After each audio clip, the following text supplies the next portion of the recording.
Merci d'être venu pour assister à ce webinaire qui va vous permettre de connaître les features cachées d'Aglo. Donc moi je suis Paul, j'en connais certains d'entre vous dans ce webinaire. Bonjour à tous, merci Paul pour la petite introduction. Et donc pour reprendre un peu ce que disait Paul, donc je me présente, je m'appelle Victor Davris, je suis ingénieur et chez Aglo, je travaille en tant que manager de produits, c'est-à-dire que je suis un peu à l'initiative des développements, je récupère les besoins des clients et je suis à l'initiative des développements auprès de nos développeurs. Pour reprendre un peu ce que disait Paul, je voulais insister sur le fait que faire ce webinaire, ça nous tient à cœur, car en fait on est attaché au fait de montrer à nos utilisateurs, donc vous tous ici présents, vous êtes beaucoup aujourd'hui, le fruit de notre travail, notamment sur les derniers mois, parce qu'on n'a pas forcément l'occasion de vous montrer tout ce qu'on développe via les newsletters, etc. Il y a plein de petites fonctionnalités qu'on n'a pas l'occasion de vous montrer. Et on trouve important le fait de créer une communauté autour de cet outil. Et surtout, on veut vous montrer qu'on est attaché au fait de créer un outil qui apportera une réelle plus-value. On veut que vous sachiez un peu qui on est aussi, que vous mettiez des visages sur les noms que vous voyez parfois dans les chats. Et ensuite, on veut aussi qu'il y ait une communication dans les deux sens. C'est-à-dire que là, on va vous présenter un peu les dernières fonctionnalités. Mais n'hésitez pas vraiment à la fin de la démonstration à nous envoyer des messages, à réserver une autre démo personnalisée si vous avez besoin de plus d'informations sur l'outil, ou simplement à nous donner votre avis, vos pistes d'évolution ou de fonctionnalités qu'on pourrait développer dans les prochains mois. Alors, en observant un peu la liste des participants aujourd'hui, je vois qu'il y a beaucoup de monde qui connaît déjà Aglo. C'est vrai que c'est un webinaire sur les secrets d'Aglo, donc je précise juste que je vais peut-être passer un peu vite sur certaines fonctionnalités entre guillemets basiques de l'application et que je ne vais pas réexpliquer tout son fonctionnement global, mais plutôt me concentrer sur certaines fonctionnalités qu'on a développées récemment. Donc, je vais partager mon écran. Je commence. Ici, on est donc sur la page principale d'Aglo. Une des nouveautés qui est arrivée il y a peu de temps, c'est juste la possibilité de naviguer entre les trois pages principales, page projet, page bibliothèque et carnet d'adresse. Je parlerai de la bibliothèque et du carnet d'adresse un peu plus tard. Mais pour l'instant, je vais me concentrer sur un projet et les nouvelles modifications à l'intérieur d'un projet. Donc pour ça, je vais commencer par ce projet ici. Donc, pour résumer, ici, on est à l'intérieur d'un projet. Certains le savent déjà, mais on a plusieurs onglets sur la gauche qui traduisent l'évolution du projet dans le temps. Alors, dans un premier temps, on a l'accueil, où vous avez les informations principales, l'onglet DCE en ligne, donc c'est ici qu'on rédigera les pièces écrites, l'onglet entreprise, où on va gérer la consultation d'entreprise, l'onglet chiffrage, où on va simplement réaliser l'analyse des offres. Puis un onglet bêta, qui est l'onglet chantier, que l'on verra peut-être plus tard. Donc pour l'instant, sur l'accueil, une des petites choses dont j'ai envie de parler aujourd'hui, dont tout le monde n'est pas forcément au courant, c'est simplement la possibilité d'ajouter sur votre projet des partenaires ou des co-traitants dans votre équipe sur le projet Aglo. Donc ici, vous pouvez cliquer sur Ajouter, rentrer l'email de votre collaborateur ou partenaire, lui donner un rôle pour ce projet. Et ensuite, automatiquement, cette personne-là va recevoir un mail et elle pourra accéder au projet et le co-écrire en même temps que vous.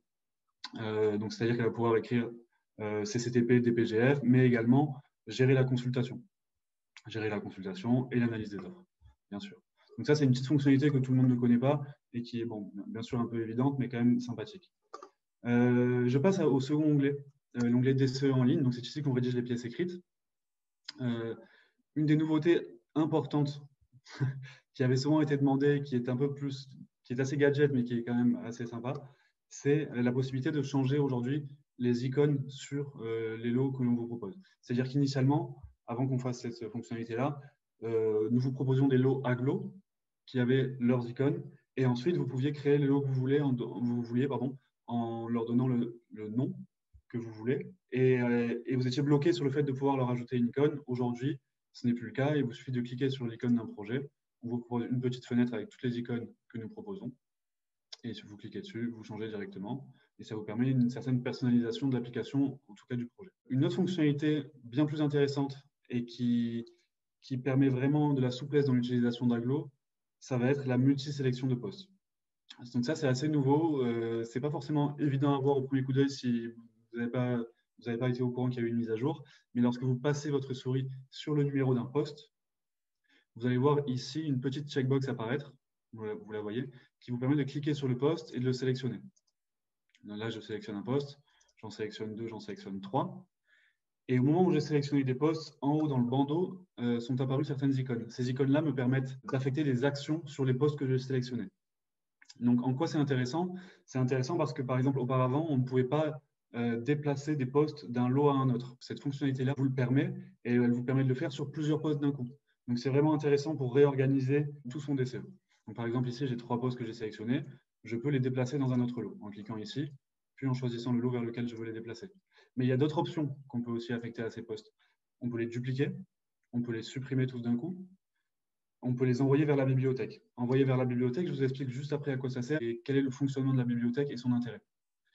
On peut aussi, et ça c'est nouveau, ajouter un indicateur. Donc ajouter un indicateur, c'est assez simple, ça permet juste d'ajouter des petits drapeaux orange sur les postes en question, et ce qui vous permet voilà, de les indiquer, notamment aux partenaires qui travaillent avec vous sur la rédaction du DCE, voilà, pour leur faire passer un message. Donc après, à vous de vous entendre un peu sur quel est le fond de ce message. Est-ce que ça veut dire, mais voilà, je n'ai pas terminé la rédaction de ce poste-là, attention. En tout cas, c'est vraiment pour attirer l'attention sur certains postes et on ne le voit que dans la rédaction du DCE, c'est-à-dire que les entreprises ne voient pas ces petits drapeaux-là. Ça, c'est une fonctionnalité assez intéressante. Ensuite, une autre chose qui est importante de souligner sur la rédaction du DCE, c'est le fait de pouvoir vous-même modifier le logo que vous allez voir apparaître sur les PDF. Donc ici, en haut à droite, vous avez un bouton Exporter qui vous permet d'exporter vos pièces écrites. Donc on a bien sûr plusieurs formats, DPGF, DQE, estimatif, CCTP, tout ça au format PDF. Et ensuite, DCE en format Excel et CCTP au format Word. Pour les formats PDF, on vous propose d'adjoindre votre logo d'entreprise ou d'agence. Et pour cela, en fait, la petite astuce, c'est de retourner dans votre profil, donc paramétrer votre profil, en fait, d'aller en haut à droite, ici dans le menu, de cliquer sur Profil. Dans Profil, vous allez avoir 4 onglets. Dans le second onglet, qui s'appelle Information principale, vous allez pouvoir éditer le logo de votre entreprise. Donc moi, j'ai mis un logo Aglo puisque c'est mon entreprise. Et simplement, le petit changement, c'est que c'est un soleil sur celui-ci. Donc, une fois que je l'édite et que je le télécharge, ici, j'ai téléchargé un DPGF. Vous voyez que mon logo apparaît donc ici avec le petit soleil. C'est la petite spécificité de ce logo. Pas qu'on le confonde avec le logo initial. Et donc, voilà, ça vous permet d'ajouter, notamment dans les PDF, votre logo. Sachant que, je vous fais un peu de teasing sur les prochaines fonctionnalités, on est en train de travailler sur des personnalisations d'export qui vont vraiment changer la donne en termes d'export sur Aglo et qui devraient sortir sous quelques semaines. Donc voilà, j'en ai terminé sur la partie DCE et rédaction du DCE. Maintenant, j'aimerais passer à la bibliothèque puisque je vous en ai parlé juste avant. Donc pour aller dans la bibliothèque, je repasse sur la page principale en cliquant sur le logo Aglo. Ici, on a l'onglet bibliothèque. Donc pour ceux qui ne le savent pas, la bibliothèque, c'est quelque chose qu'on a développé il y a maintenant 2 mois et qui vous permet en tant qu'utilisateur de créer votre propre bibliothèque de postes sur Aglo, totalement séparée de vos projets. C'est-à-dire qu'avant, vous pouviez réimporter des postes depuis d'anciens projets. Maintenant, on a créé une bibliothèque à part entière que vous pouvez nourrir et construire petit à petit au fil du temps et qui vous permet ensuite d'importer des postes depuis la bibliothèque ou alors d'importer dans la bibliothèque des postes depuis un DCE. Et ce qui est intéressant, c'est la manière dont on peut la construire, contrairement au DCE qui est assez réglementé en termes de construction avec les lots et les postes. Ici, la construction de la bibliothèque est très libre. C'est un peu comme un Drive ou comme une Dropbox. Vous allez pouvoir créer autant de dossiers que vous voulez. Et à l'intérieur de chaque dossier, encore une fois, autant de dossiers que vous pouvez, et ainsi de suite. Donc vraiment, la construction est très souple et très libre. Ce que je voulais vous montrer dans la bibliothèque, en dehors de son fonctionnement principal, c'est des petites fonctionnalités qu'on a tenu à développer, et notamment la manière d'intégrer des postes dans la bibliothèque. Il y en a plusieurs, il y en a une qui est très intéressante. Si vous avez déjà une base de postes dans votre agence que vous avez sous Excel, vous allez pouvoir l'importer directement dans votre bibliothèque via un import CSV ou un import Excel. Pour ceci, une fois que vous êtes dans la démolition, par exemple, vous cliquez sur Importer un poste, Importer depuis Excel. Et là, on vous propose 2 solutions. Soit vous faites un copier-coller. Dans ce cas, vous allez sur votre dossier Excel, vous copiez tout. Vous cliquez ici, clic droit, coller. Et ensuite, on va vous demander de faire matcher certains postes. Ou alors, vous pouvez choisir un fichier CSV. Et là, vous n'allez pas pouvoir choisir les postes en question dans votre Excel, mais par contre, ça va importer tout l'Excel d'un coup. Donc, si votre Excel est déjà découpé en lots, par exemple, vous allez pouvoir l'importer directement tout le lot démolition dans le dossier que j'ai créé ici. Par contre, s'il n'est pas découpé, vous sélectionnez les postes dont vous avez besoin et vous copiez-collez. Dans ce cas-là, c'est plus intéressant. Ensuite, pour importer un poste, on peut bien sûr les importer depuis le CSTB et depuis aussi un DCE sur Aglo.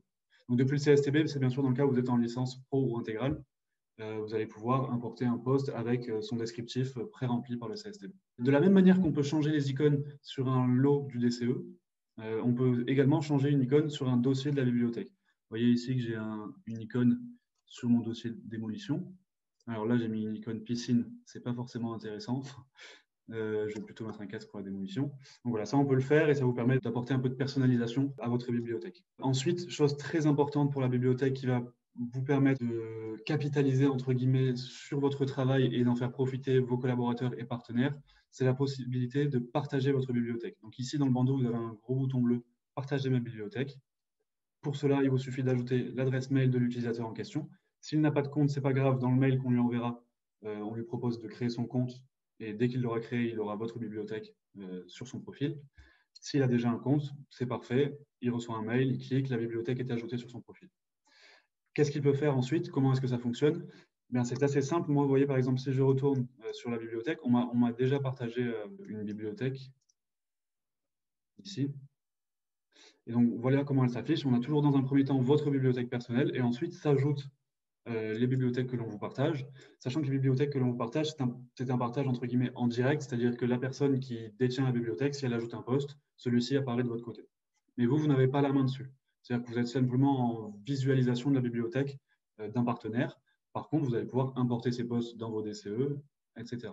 Et donc travailler dessus. Voilà pour la bibliothèque, si ce n'est voilà, la possibilité également dans la bibliothèque de sélectionner plusieurs posts, de les supprimer, de les dupliquer ou les envoyer vers un autre dossier, donc un peu de la même manière qu'on peut le faire sur le DCE. Maintenant, j'aimerais revenir sur un projet, après avoir parlé de la bibliothèque, et me concentrer un peu sur la consultation. Donc tout à l'heure, j'ai parlé de l'onglet DCE. Maintenant, je passe à l'onglet suivant, l'onglet entreprise. Et pour expliquer quelque chose qui est important dans Aglo, mais qui n'est pas saisi par tout le monde, certaines fois, en tout cas, on m'a déjà posé la question, c'est la manière dont fonctionne l'indice des DCE et le versionning des chiffrages. Donc, quand je vais dans l'onglet DCE, on observe ici, donc, dans le bandeau, l'indice auquel je suis. Donc, quand on crée un DCE, il est forcément à l'indice A, le premier. C'est alphabétique comme indissage. Aujourd'hui, j'en suis à l'indice BE, donc j'en suis bien loin. C'est normal, c'est un projet démo. En fait, comment est-ce que ça fonctionne? Vous créez un indice A lorsque vous créez votre DCE. Ensuite, si vous l'envoyez à une entreprise, cet indice A, il est figé et vous ne pouvez plus y toucher. Si vous souhaitez modifier votre DCE, Aglo vous propose automatiquement de créer un indice B. Et donc là, si vous souhaitez modifier, vous cliquez sur OK, vous créez un indice B. Du coup, cet indice B-là, vous pouvez travailler dessus, ajouter des lots, ajouter des postes, le faire évoluer, et ensuite l'envoyer à votre guise aux entreprises qui en sont toujours à l'indice A. Comment est-ce que vous voyez que les entreprises en sont toujours à l'indice A et donc ont, entre guillemets, un indice obsolète? Eh bien, la petite pastille ici qui vous indique l'indice est rouge, tandis qu'elle serait bleue si l'indice était à jour. Donc, c'est assez simple. Pour le mettre à jour, il suffit de cliquer sur la carte de l'entreprise. Et ici, vous avez un petit bouton « Mettre à jour le DCE ». C'est un peu de la même manière avec laquelle on avait envoyé la première fois le DCE. On clique sur « Mettre à jour le DCE ». On a un mail que l'on peut rédiger. Donc, nous, on vous propose un petit corps de texte qui est assez simple. Vous pouvez bien sûr l'éditer. Il vous faut un objet de mail, un contenu. Vous cliquez sur « Mettre à jour le DCE » et automatiquement, le DCE côté artisan est mis à jour et un mail part, donc celui que vous avez rédigé, à l'artisan. Et ici, sur la droite, dans « Activités et commentaires », vous allez voir le DCE a été mis à jour pour cette entreprise-là. Sachant que, nouvelle petite astuce, ici, vous avez la possibilité d'écrire des commentaires sur le profil de cet artisan. Donc, ce qui vous permet, lorsque vous travaillez avec des co-traitants ou des partenaires, de leur indiquer l'état de la consultation pour cette entreprise. Vous pouvez également, via un arrobase, taguer un partenaire et lui, il va recevoir une notification et il pourra avoir votre commentaire. Ensuite, quelque chose d'important, c'est la manière dont on ajoute une entreprise sur la consultation. Alors, une des manières, c'est simplement de l'ajouter directement ici via ce petit bouton « Ajouter une entreprise à mon carnet d'adresses ». En fait, sur Aglo, vous allez avoir un carnet d'adresses. Il faut forcément passer par ce carnet d'adresses pour ajouter une entreprise. Donc ici, vous cliquez sur « Ajouter une entreprise à mon carnet d'adresses ». Vous pouvez rentrer son adresse mail. Et ensuite, quelque chose qui est important et dont je voulais vous parler, c'est la possibilité ici de cliquer sur « Je souhaite qu'Aglo contacte l'entreprise pour lui présenter l'outil ». Donc là, nous, de notre côté, on a un service particulier qui va recevoir une notification, recevoir l'email de l'entreprise et son numéro de téléphone si vous l'avez indiqué et qu'il est juste. Et dans ce cas-là, on la contacte et on lui explique comment fonctionne l'outil. On fait ça parce que malgré le fait que les entreprises n'aient pas besoin de créer un compte pour utiliser Aglo, toutes les entreprises, tous les artisans ne sont pas forcément technophiles et on sent qu'il y a forcément un besoin parfois de les aider à prendre en main l'outil, même s'il est simple d'utilisation.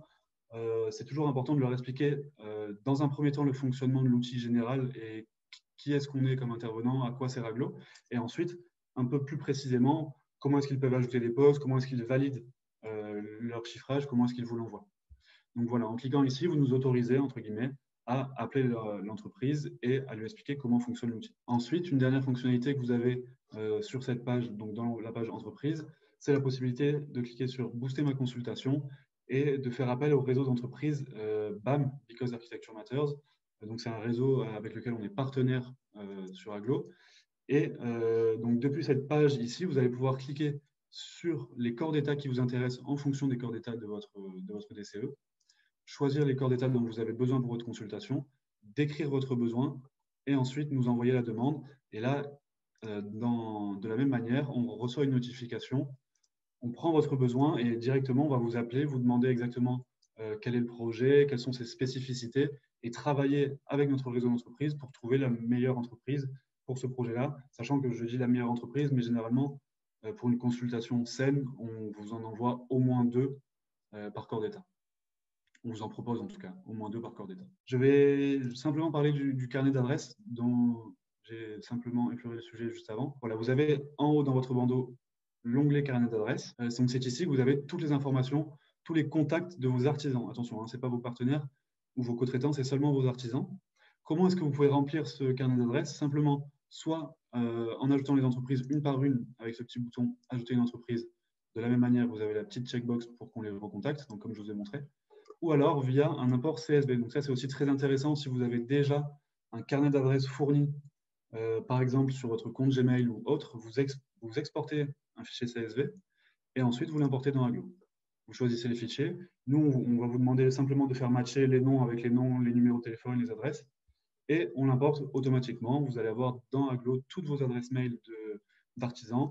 Et lorsque vous allez gérer la consultation, vous n'avez plus qu'à les ajouter sur la consultation en question. Voilà pour cette petite spécificité. J'en ai terminé pour tous les développements qui sont en tout cas aujourd'hui dans l'application à jour et que nous avons développé ces derniers mois. Maintenant, je vais juste faire une dernière petite passe sur les développements en cours parce que je sais que c'est souvent très intéressant et j'aime bien donner aux utilisateurs les développements qu'on est en train de faire parce que c'est vraiment important et ça va vous montrer un peu les possibilités dont sera capable l'application dans les prochains mois. Quelque chose de très important, selon moi, ça va être la possibilité de créer des variantes dans l'analyse des offres. Donc là, pour expliquer un peu plus, la possibilité de créer des variantes, en fait, dans cet onglet ici, où vous avez donc les chiffrages, pour ceux qui ne connaissent pas en colonne, les chiffrages de vos artisans, en ligne, les lots de votre DCE, on va vous permettre ici de créer des variantes, donc c'est-à-dire de dupliquer toute votre analyse et de choisir si vous voulez intégrer ou non tel ou tel poste. Donc de dire, ben voilà, celui-ci, ouvrage accessoire de la couverture, couvertine de la croterie. Finalement, je ne suis pas sûr de le faire, donc je vais, dans une variante, ne pas le sélectionner, ce qui va faire que voilà, les chiffrages en question vont être affectés. Donc, on va par exemple enlever 900 € sur l'estimatif. Donc, tous les prix totaux vont être affectés, etc. Et on peut faire ça pour, bien sûr, tous les postes, tous les lots, et créer autant de variantes qu'on peut, et donc ensuite les comparer entre elles. Ça, c'est un développement qui est en cours, qui a été très demandé, qui était assez complexe, mais on est vraiment satisfait du résultat qu'on est en train d'obtenir. On est en train de le peaufiner encore un peu, mais ça va vraiment apporter de la plus-value à l'application, notamment, bien sûr, sur la partie analyse des offres. Ensuite, je vous en ai parlé tout à l'heure, mais on travaille sur une personnalisation des exports, et notamment des exports PDF. Donc, c'est-à-dire une personnalisation, une amélioration vraiment complète de cette petite pop-up, où on va vous permettre de choisir différents modèles d'export PDF, donc notamment de la page de garde, où on vous propose différentes organisations. On va vous laisser la possibilité de choisir la police, de choisir les couleurs principales, d'ajouter ou non sur la page de garde les partenaires, d'ajouter la pagination, d'ajouter le fait que c'est une version provisoire. Enfin, vraiment, on est allé loin dans la personnalisation des options d'export et je pense que ça va vraiment être intéressant pour la suite. Et ensuite, finalement, un des derniers développements, c'est un nouveau partenariat qu'on est en train de réaliser ou qu'on a déjà réalisé avec le CSTB. Donc, avec le CSTB, on vous propose déjà Bâti CCTP, les descriptifs de poste, et en plus, on va vous proposer l'accès au REF. Donc, pour ceux qui ne connaissent pas, le REF, c'est une grosse base de données de DTU et d'articles de loi directement intégrés dans Aglo, ce qui va faire que lorsque vous serez dans un descriptif d'ouvrage et que vous allez voir apparaître une référence à une norme française, vous allez pouvoir cliquer dessus et ça va vous ouvrir dans un nouvel onglet la norme en question. Voilà tout pour ma petite présentation de mon côté. Merci à tous de m'avoir écouté. Surtout, n'hésitez pas à nous envoyer des questions et à nous contacter aussi lorsque vous utilisez l'application via cette petite bulle ici. Contactez le support si vous avez des questions concernant l'application. Et on est toujours là derrière, on vous répondra avec plaisir. Voilà, merci beaucoup. Et Paul, je te laisse la parole.